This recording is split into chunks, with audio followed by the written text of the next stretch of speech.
અને ડાકોરવાળાની પ્રાર્થના કરાવે. એટલી સુંદર પ્રાર્થનાઓ ચાલતી હોય. 10 વાગે પ્રાર્થના ચાલે, અહીંયા બરાબર 10 વાગે ટ્રેન આવીને એ અધિકારી સ્કૂલમાં આવ્યા. અહીંયા બધાની આંખો બંધ હતી, પ્રાર્થના ચાલતી હતી. એકદમ શાંત એવું વાતાવરણ હતું.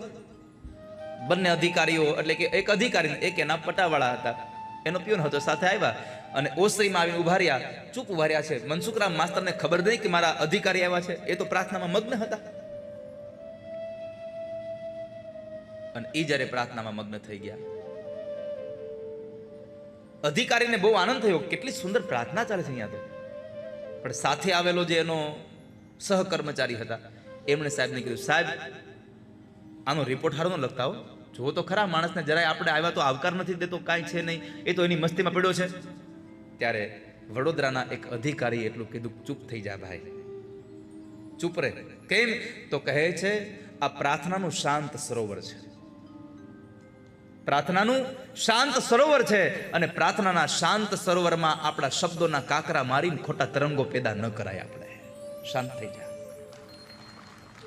આ શબ્દો મને તમને એટલો ઉપદેશ આપે છે કે જ્યારે કોઈ માણસ ભગવાનની ભક્તિ કરી રહ્યો હોય ત્યારે આજુબાજુમાં ખોટો નાહકનો અવાજ ન કરીએ, એમાં તરંગો પેદા ન કરીએ, શાંત રહીએ.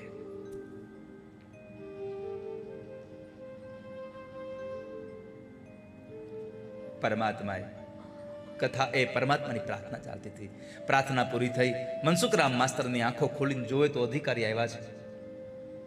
એકદમ ઊભા થયા, અધિકારીને પગે લાગ્યા, આવો આવો સાહેબ, તમે આવ્યા, મને ખબર નહીં, હું તો પ્રાર્થનામાં હતો. અરે અરે મનસુખરામ, કાંઈ વાંધો નહીં, ચિંતા ન કરો, બહુ આનંદ થયો તમારી પ્રાર્થના સાંભળીને.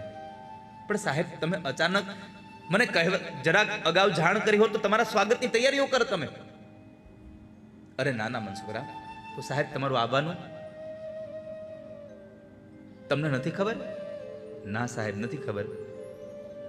આજે તમારા ગામના લોકોની એક અરજી આવી છે તમારા વિરુદ્ધમાં, અને એટલા માટે અમે તપાસ માટે આવ્યા છીએ. સાહેબ, મને ખબર નથી હો. પણ કઈ વાંધો નહીં મનસુખરામ, તમારા ગામના લોકોએ શું કામ આપ્યું છે અમને નથી ખબર, પણ તમારી સ્કૂલમાં આવ્યા પછી અમે જોયું, તમારા સ્કૂલની આ વ્યવસ્થા છે, તમારી આટલી સુંદર પ્રાર્થનાઓ ચાલે છે, આટલી ચોખ્ખાઈ છે, આટલી શિસ્તતા છે, અને એમાં બરાબર ઘટના એ ઘટી હતી જ્યારે મનસુખરામ